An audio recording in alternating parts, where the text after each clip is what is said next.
Olá, irmão de Ideal Espírita. Nós nos encontramos mais uma vez nessa plataforma diante dessa trágica situação que nós todos estamos vivendo, não só no Brasil, no nosso estado, mas no mundo. Mas compreendemos o desafio e estamos aqui para realizar a nossa tarefa. A nossa tarefa é desenvolver o tema educar é um ato de amor. Ok, meus irmãos? Então, primeiramente, eu vou ler a página e depois farei a prece inicial e depois começaremos o nosso estudo, ok? Vamos lá. A página é Devagar, mas Sempre, capítulo 62 do livro Fonte Viva do Espírito Emmanuel, pela psicografia de Chico Xavier. Devagar, mas sempre. Mas ainda que o nosso homem exterior se corrompa, o interior, contudo, se renova de dia em dia. Está em Paulo, segundo os Coríntios, capítulo 4, versículo 16. Observa o espírito de sequência na gradação que prevalece nos mínimos setores da vida. Nada se realiza aos saltos, e na pauta da lei divina não existe privilégio em parte alguma. Enche-se a espiga de grão em grão. Desenvolve-se a árvore milímetro a milímetro. Nasce a floresta de sementes insignificantes. Levanta-se a construção peça por peça. Começa o tecido nos fios. As mais famosas páginas foram produzidas letra a letra. A cidade mais rica é edificada palmo a palmo. As maiores fortunas de ouro e pedras foram extraídas do solo, fragmento a fragmento. A estrada mais longa é pavimentada metro a metro. O grande rio que se despeja no mar é conjunto de filetes líquidos. Não abandones o teu grande sonho de conhecer e fazer nos domínios superiores da inteligência e do sentimento. Mas não te esqueça do trabalho pequenino do dia a dia. A vida é processo renovador em toda parte. E segundo as palavras sublimes de Paulo, ainda que a carne se corrompa, a individualidade imperecível se reforma incessantemente. Para que não nos modifiquemos, todavia em sentido oposto às expectativas do alto, é indispensável que saibamos preservar com esforço de autoaperfeiçoamento, em vigilância constante, na atividade que nos ajude e enobreça. Segundo o ideal divino, te habita o Espírito, não ouvide o servicinho diário, para que te concretize em momento oportuno. Há ensejo favorável à realização? Age com regularidade de alma voltada para a meta. Há percalço e lutas, espinhos e pedregulhos na senda? Prossegue mesmo assim. O tempo implacável e dominador de civilizações e homens marcha apenas com 60 minutos por hora, mas nunca se detém. Guardemos a lição e caminhemos para diante com a melhoria de nós mesmos. Devagar, mas sempre. Bom, meus irmãos, é com essa belíssima página do nosso benfeitor espiritual Emmanuel que nós fazemos a nossa preparação.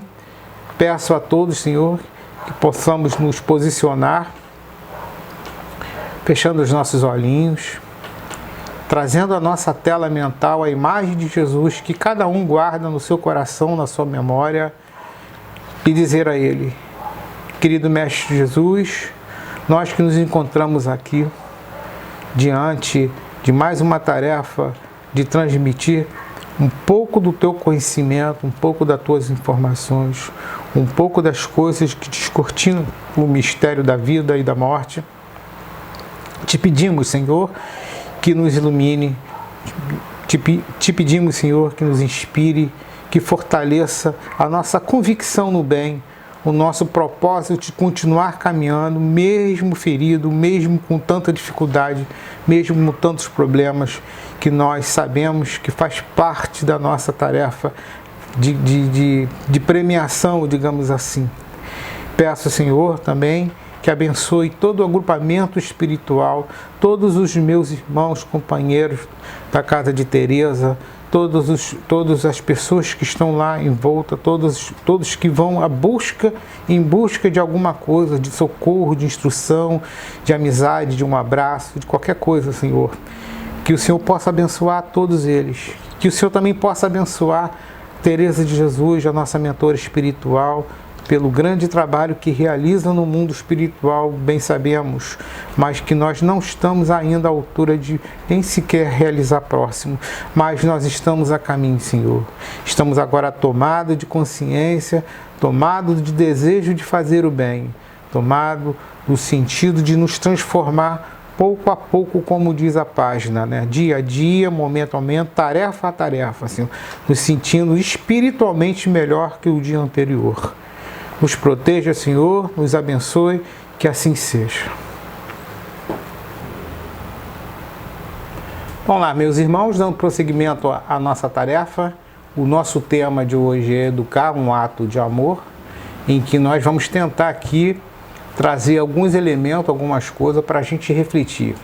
Quero dizer a vocês, meus queridos irmãos, que tudo que for dito aqui, em primeiro lugar, serve para mim, para minha pessoa, para minha condição espiritual, o meu processo de evolução, para os meus conflitos também que eu tenho, para os meus desafios que eu tenho aqui. Não coloco na posição de nenhum sábio, nenhum doutor, nenhum mestre, nada. Apenas um aprendiz como vocês, como todos nós. Talvez um pouco mais de experiência em algumas coisas, um pouco mais de leitura em relação a outras pessoas, nada além disso. Tá? Estamos aqui no propósito maior de Jesus Cristo, de transmitir um pouco do que nós sabemos, ok? Então vamos lá. O tema é educar é um ato de amor. E aí a gente fica pensando, né, que a questão assim, educação, né? Todo mundo fala, todo mundo diz, da opinião daqui, de lá. É um tema que está sempre nesse momento político, né?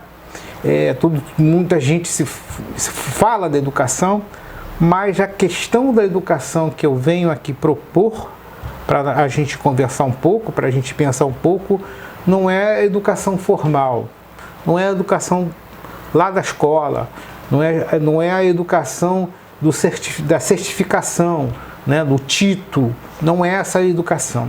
Nós vamos pensar a educação num outro plano, num plano que eu considero assim superior no entendimento, no plano proposto pela doutrina espírita. Ok, meus irmãos? Então eu começo com a questão: educar ou instruir? Existe diferença? É a mesma coisa? Para muitas pessoas, elas acham que é a mesma coisa.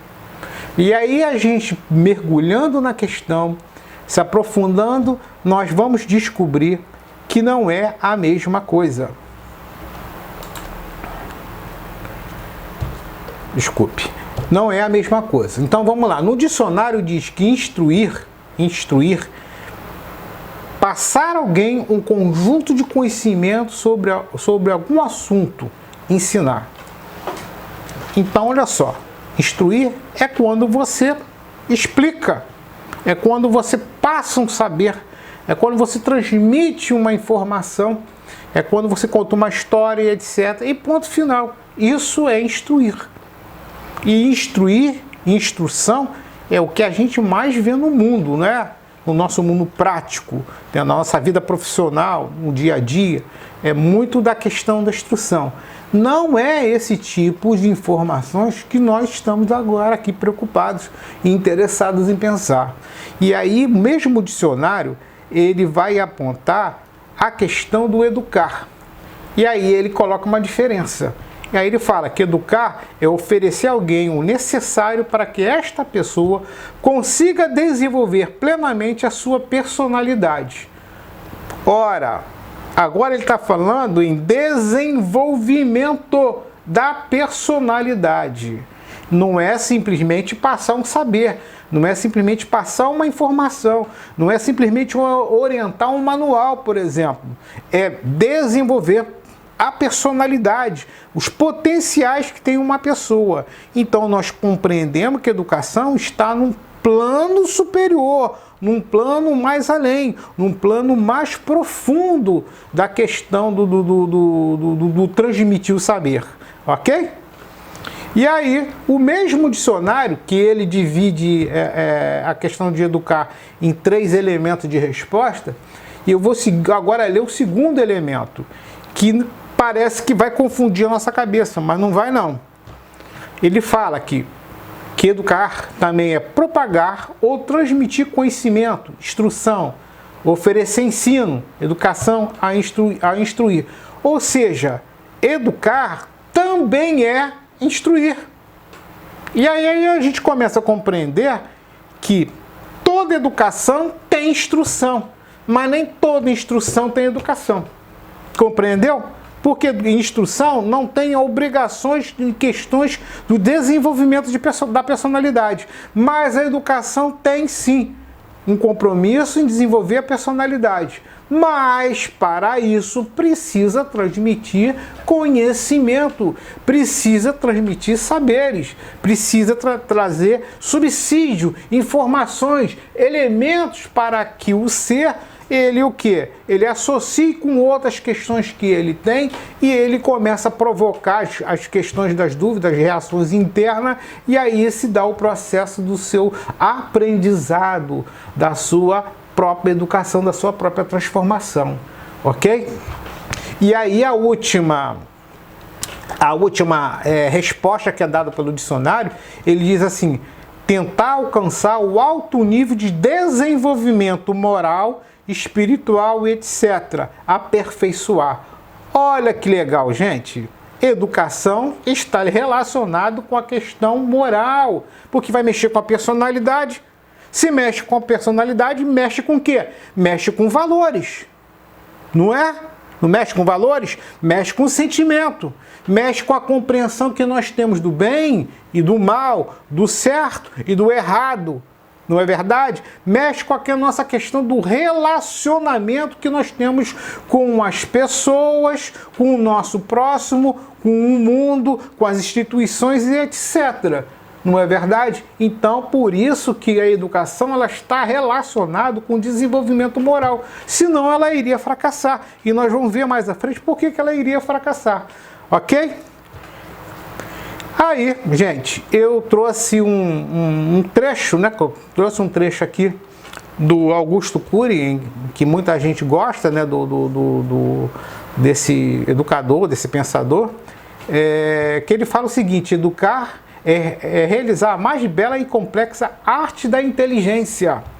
Educar é acreditar na vida e ter esperança no futuro.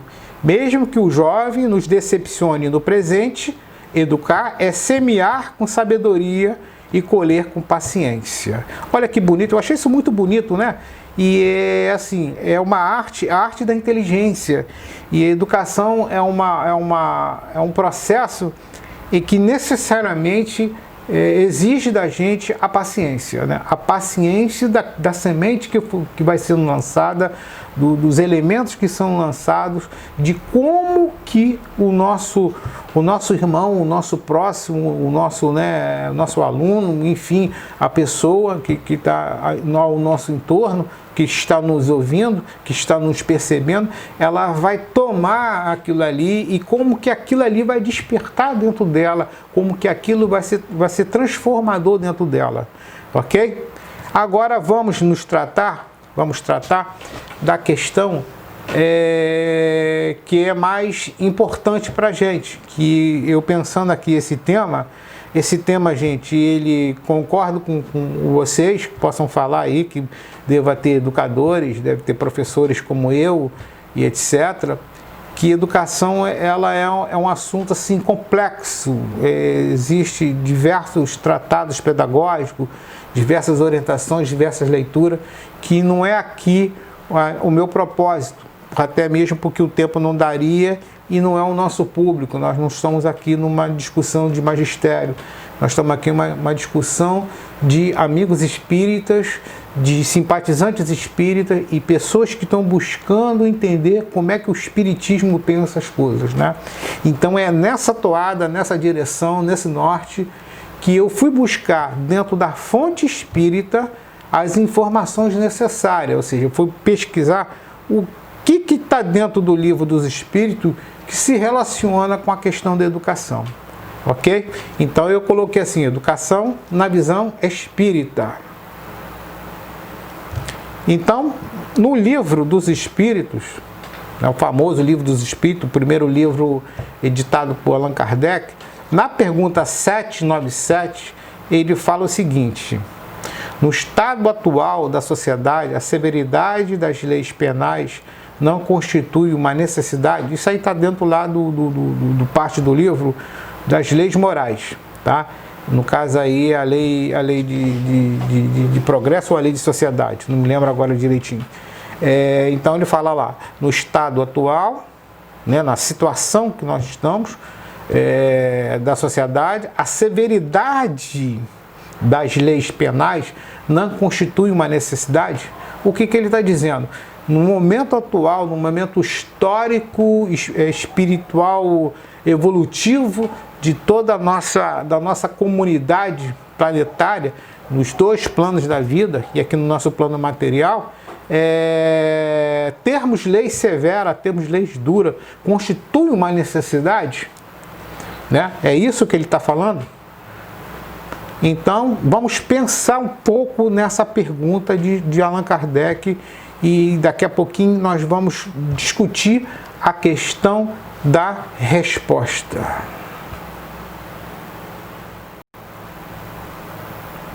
Bom, dando continuidade à pergunta 797, né? Vamos à questão da resposta. Aí os espíritos dizem o seguinte: uma sociedade depravada certamente precisa de leis severas.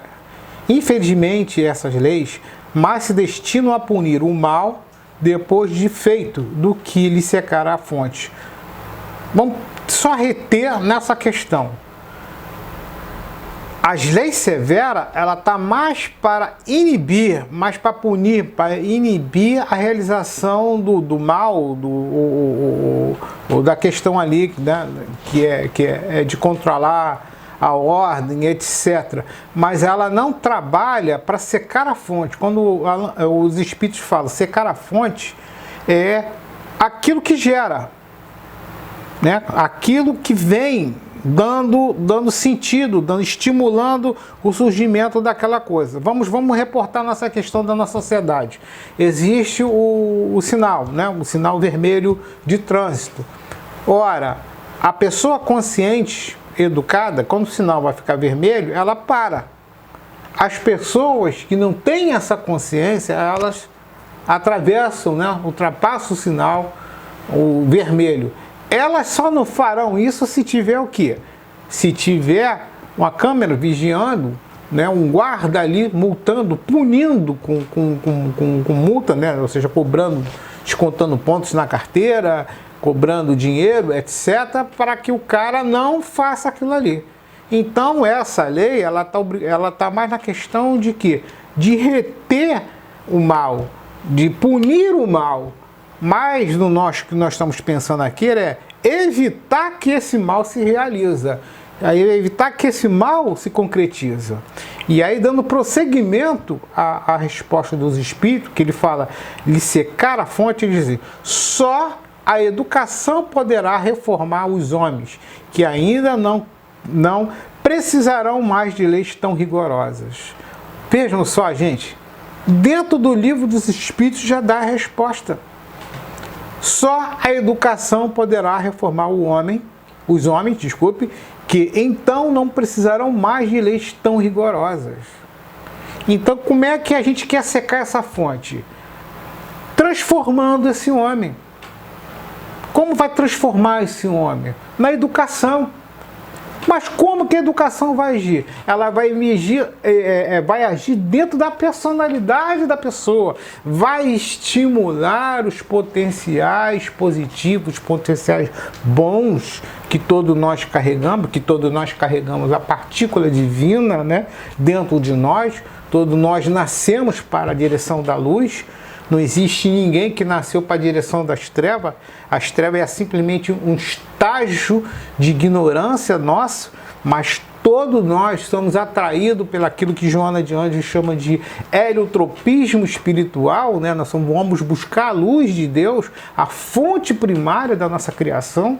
Então todos nós trazemos isso. E aí é que entra a educação, para estimular essa partícula, para estimular essas virtudes, para estimular isso que está dentro de nós, da nossa, adormecido na nossa personalidade, estimular dentro da nossa personalidade. Essa é a tarefa da educação, ok?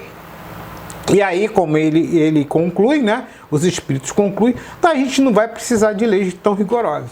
E aí a gente fica imaginando, nos planos superiores, por exemplo, quando a gente lê o livro O Nosso Lar, de André Luiz, e quando a gente tem informações de colônias espirituais mais elevadas, você acha que aqueles espíritos tão dóceis, tão integrais, tão preparados, tão desenvolvidos, tão cheio de paz dentro de si, tão bem resolvido, né? Vamos dizer essa palavra tão moderna hoje, tão bem resolvido dentro de si, eles precisam lá de leis rigorosas para poder eles não realizarem certas coisas? Não precisa mais. Eles não precisam mais de nada disso, porque o próprio estado de consciência que eles têm, de percepção da consciência das leis de Deus, das leis da natureza, eles agem conforme o equilíbrio das leis da natureza. Eles não vão contra as leis da natureza. Nós estamos no estágio da ignorância, nós estamos no estágio das nossas sombras interiores, é que nós vivemos transgredindo as leis de Deus.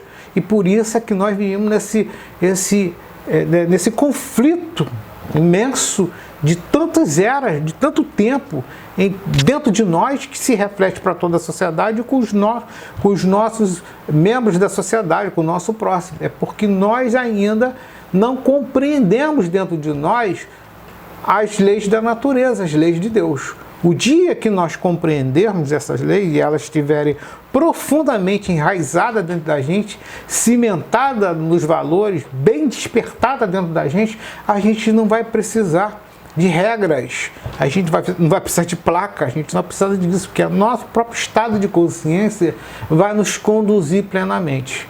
Ok, meus irmãos? Dando prosseguimento, na pergunta seguinte, que também vai trazer uma resposta muito interessante, ele diz o seguinte, na 798, como poderá o homem ser levado a reformar suas leis? Ou seja, o que faz o homem em um determinado momento em que ele precisa modificar as suas leis, né? Aperfeiçoar as suas leis? No caso, quando nós falamos aperfeiçoar as leis, é aproximar as leis humanas das leis morais, das leis de Deus, do equilíbrio da natureza, né? Do equilíbrio da nossa consciência, do despertar da nossa consciência, né? Como os espíritos dizem que as leis de Deus estão inscritas na nossa consciência, ou seja, quanto mais nós despertamos a nossa consciência, coletivamente nós reformulamos as nossas leis aqui na Terra, né? Vamos lembrar que antigamente não se falava de perdão para o preso, né? De indulto, outras coisas, né? Em outra fase da nossa sociedade, as fases mais antigas, era prisão, era condenação perpétua, era pena de morte, etc. Hoje, quantas leis no mundo aí, quantos códigos penais no mundo afora aí, ele tem a questão do indulto, tem a questão do perdão e etc. E isso significa o quê? Que parte dos homens, da nossa coletividade, despertou uma consciência que a gente não tinha antes para os valores morais, e hoje nós temos essa capacidade de estarmos sensíveis com o nosso irmão que errou e damos uma nova oportunidade para ele. É uma espécie de reformulamos nossas leis para isso. Estamos muito longe do ideal? Com certeza. Mas com certeza estamos longe do ideal. Mas nós hoje somos muito melhores que antes.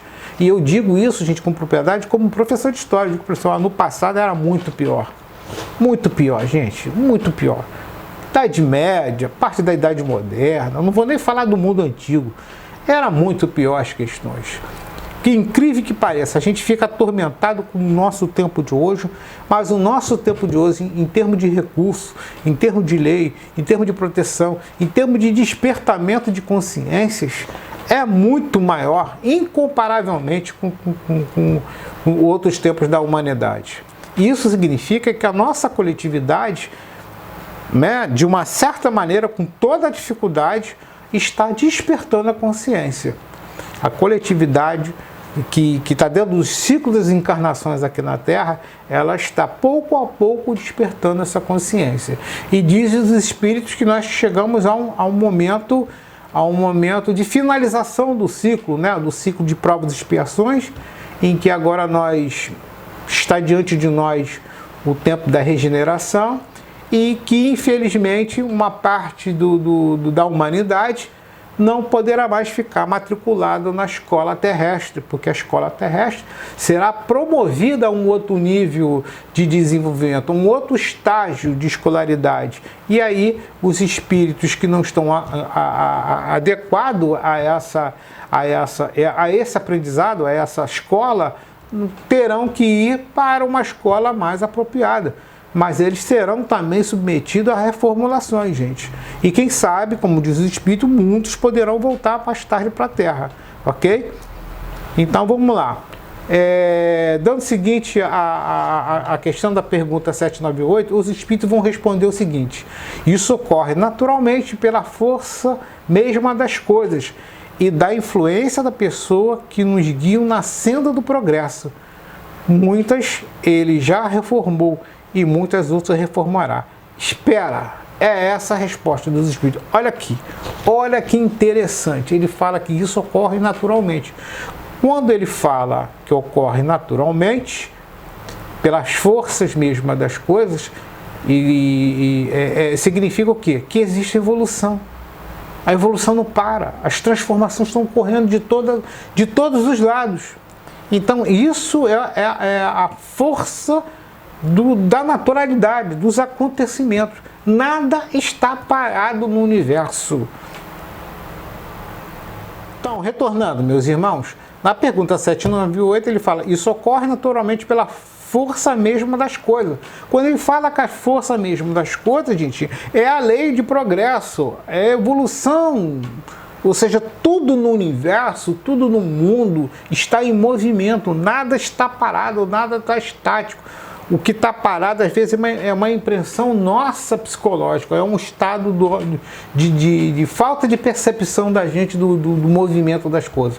Todas as coisas estão agindo, estão acontecendo. Então, o momento ele vai se transformando.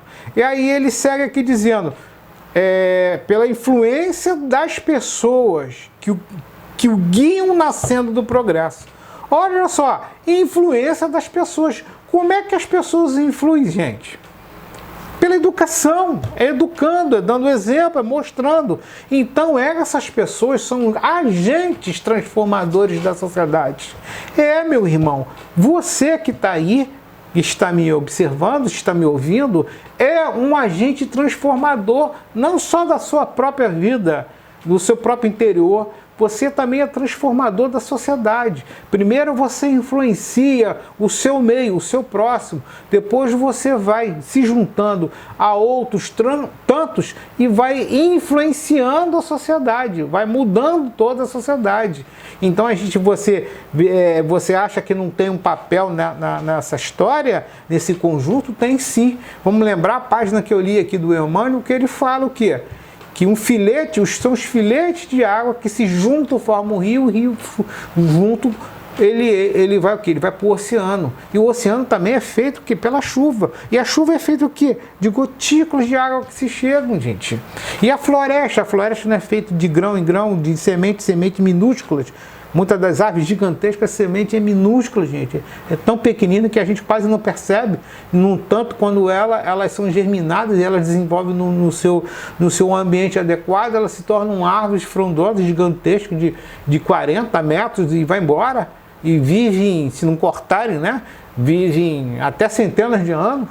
Então, olha só, é o cadinho, pouquinho em pouquinho. Não pense você aí na sua ação transformadora, quando você se modifica quando você se sensibiliza, né?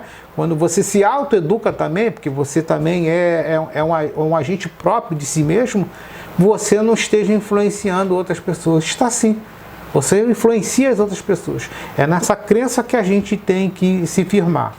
Ok? Vamos dar continuidade aqui. E aí ele fala que muito já foi feito, ou seja, muito já se reformulou no mundo, é verdade, e muitas coisas irá acontecer. E ele se encerra dizendo assim, os espíritos, espera que vai acontecer, está acontecendo, né? Está acontecendo, está se transformando tudo aí. Ok? Continuando. E aí vamos pensar, educar é um ato de amor. Educar é um ato de amor. Então a gente pensa na palavra educação, a gente pensa na palavra ato e a gente pensa na palavra amor. As três. Educar, tudo isso que eu estou falando, educar, ato de amor. Por que educação é um ato de amor? Eu estou falando de educação, eu não estou falando de instrução. Porque muita gente aí por aí faz instrução, exerce a instrução e diz que está educando. Não está educando, porque não tem envolvimento moral, não tem despertamento da personalidade, não tem outras questões que nós vamos colocar aqui. Eu estou falando do verdadeiro sentido, o sentido que a doutrina espírita ela pega para a questão da educação. É a questão que tem a ver com a moral, a nossa transformação. E aí o amor, o ato de amor, ele ganha um papel capital, ele ganha um papel importante, ele ganha uma função indispensável, que eu poderia dizer, para esse processo. Ok? Continuando. Aí na pergunta 893, ele fala assim, que é o capítulo das virtudes, né? Qual a mais meritória de todas as virtudes? Né? Qual a meritória? Qual é a mais importante? Qual é das virtudes que nós temos do ser, né? Aqui nós, é a mais importante, mais meritória, mais evidente, aquela que a gente tem que, de uma certa maneira, buscar na nossa vida incessantemente. E aí os espíritos vão responder. Toda virtude tem o seu mérito próprio, ou seja, todas as virtudes que existem, elas são boas. Elas têm um mérito próprio, cada um na sua posição, cada um na sua necessidade. Porque todas indicam o progresso na senda do bem, ou seja, todas nos conduzem para o rio do bem, que vai nos levar ao oceano da nossa prosperidade espiritual, né, do nosso grande crescimento espiritual. Há virtude sempre que há resistência voluntária ao arrastamento dos maus pendores. Então ele fala, de todas as virtudes, aquela virtude que a gente evita de fazer o mal, evita de sermos tentados, evita de continuar na questão ruim do mal da nossa personalidade, já é algo importante. Então pensa bem, gente, não é um estado de consciência quando a gente se pega fazendo mal e vem aquele insight direto na nossa consciência dos livros que nós estudamos, das boas palestras que nós assistimos, das boas abordagens de caráter reflexivo, filosófico, moral, em que a gente pensa assim, caraca, eu estou fazendo errado. Estou cometendo um erro. E a gente trava, modifica, não vai para frente. A gente reformula. É aquela história de contar até 10, a gente não conta até 10. Então é aí. É uma virtude? É uma virtude, isso sim. A gente parar para pensar na hora de dar uma resposta dura, de não retribuir o mal, é uma virtude. E muito dessa virtude foi virtude desenvolvida numa educação, numa evangelização, por exemplo, dentro do centro, dentro da unidade de trabalho espírita que você se situa, que nós nos situamos. É aquelas reflexões, aquelas questões, é aquelas histórias todas que nós estudamos dos apóstolos, é todo aquele ensino de Jesus e de tantos outros espíritos bondosos e os espíritos que foram para o sacrifício e do seu sacrifício se transformaram em grande exemplo. É nesse momento que a gente pega esse cabedal de informações e a gente joga para a nossa personalidade. E aí aquilo nos cobra, né? No sentido de, e agora é a nossa hora, agora eu tenho que fazer isso. E aí ele vai concluir aqui, os espíritos, dizendo assim: a sublimidade da virtude, porém, está no sacrifício do interesse pessoal pelo bem do próximo, sem pensamento oculto. A mais meritória é a que assenta na mais desinteressada caridade. É a verdadeira, legítima caridade, gente. É aquela que não tem interesse nenhum. Então, como é que isso se conecta com um ato de amor? Então, a educação verdadeira é aquela que, quando a gente se destina ao próximo e a gente leva a nossa bondade, leva nossos bons sentimentos, desinteressado de qualquer outra coisa, apenas desejando que o nosso próximo aprenda, que o nosso próximo se modifique, que o nosso próximo consiga se transformar, que desperte, né? Eu penso assim, fico tão feliz quando a gente consegue despertar a personalidade, as virtudes que estão adormecidas dentro da pessoa, como a gente se transforma num agente da natureza, um agente do progresso, uma minúscula ferramenta para esse despertamento, sem interesse nenhum. É o verdadeiro ato de amor. Né? O ato de amor está assentado do quê? A caridade. E o que é a caridade, gente? A caridade é o próprio amor em ação. É o próprio amor sendo executado. Porque só o amor verdadeiro, ele é desinteressado. Só o amor é aquele sentimento em que você deseja todo o bem ao próximo. Todo o bem, toda a felicidade ao próximo. Sem ter o quê? Sem ter um interesse oculto, como ele fala aqui. Sem um interesse material, sem um interesse pessoal. Sem fazer medição, né? Que a gente faz muitas vezes medição, né? Ah, vou fazer isso para poder receber aquilo. Sem isso, né? Um ato puramente de doação. Então, quando a gente pensa educar, depois dessa resposta, educar é um ato de amor, então educar é um ato de doação, de pura doação. Nós estamos doando o nosso saber, a nossa informação, o nosso conhecimento, mas ao mesmo tempo nós estamos despertando o melhor que tem dentro deles, com toda a positividade, com toda a bondade. Então, meus irmãos, para finalizar o nosso debate aqui, o nosso estudo, eu trouxe duas passagens legais, que eu gosto muito, né? Uma é da Cora Coralina, essa poetisa lá de Goiás, eu acho que é Goiás, que ela diz o seguinte: feliz aquele que transfere o que sabe e aprende o que ensina. Cora Coralina.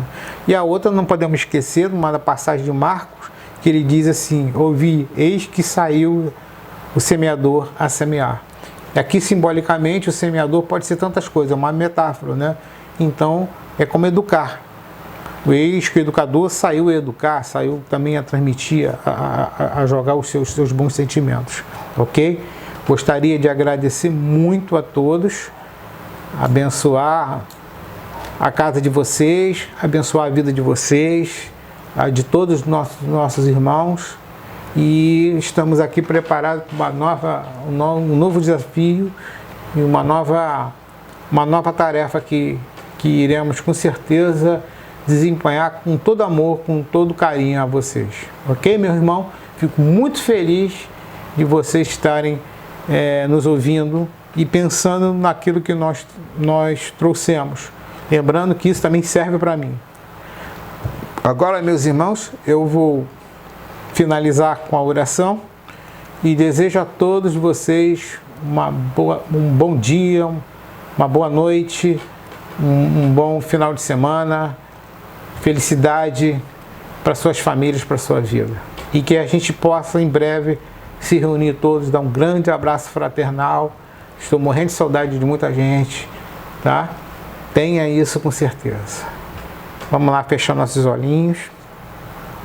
Vamos pensar em Deus, o nosso Pai Criador, e dizer a Ele: Senhor Deus, a nossa glória infinita, queremos muito agradecer por essa oportunidade, por esse momento, por toda a inspiração que nós tivemos, por todo o propósito de bem, de estímulo, do ato de amor, de ensinar um pouco mais. Que a sua luz, Senhor, a sua força do universo, possa estimular o universo que existe dentro de cada um de nós, nos conduzindo para o reino superior, para o reino da bondade, o reino do amor. Ajuda-nos, Senhor, a enfrentarmos o grande desafio do nosso tempo hoje, dos nossos problemas econômicos, dos nossos problemas políticos, dos nossos problemas sociais, que no fundo são os nossos problemas morais e espirituais. Desperta, Senhor, a cada um de nós o lado bom que nós temos.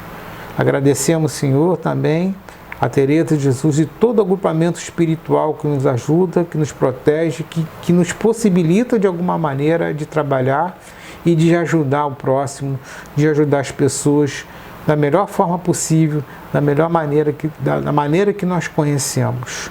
Na nossa educação espírita, na nossa educação espiritual em primeiro lugar, e em todo atendimento que se tem na casa, que é também um atendimento, que é uma forma de educar, Senhor. É uma forma de doação de amor que todos fazem. Obrigado, Senhor, que abençoe todos do nosso planeta, do nosso país, da nossa sociedade, e que assim seja.